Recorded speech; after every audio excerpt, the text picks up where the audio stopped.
অর্থাৎ সুন্দর করে সাজায়া গোছায়া বলতে নাও পারেন, আপনি নিশ্চিত থাকেন শুধু চোখের পানিটা যদি আপনি ফেলেন, চোখের পানিও আসে না, শুধু কান্নার ভান করে আপনি যদি আল্লাহর দিকে হাত তুলে আপনি যদি সময় কাটান এবং কিছু বলার চেষ্টা করেন, আল্লাহ রাব্বুল আলামিন আপনার দিলের ভাষাও পড়তে পারেন।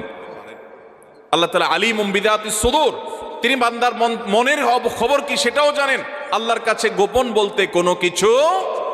অতএব ভাইরা আমার, আমরা দোয়া করতে জানি না, এই অজুহাতে সারা জীবন দোয়া থেকে মাহরুম থাকা চলবে?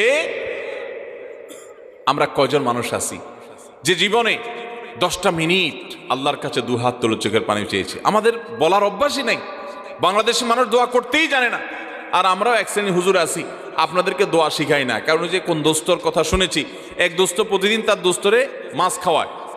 তো যে দোস্তরে মাছ খাওয়ায় সে দোস্ত বলে, দোস্ত প্রতিদিন তুমি মাছ খাওয়াও, এত কষ্ট করো, তো এত কষ্ট না করে কোত্থেকে মাছটা ধরে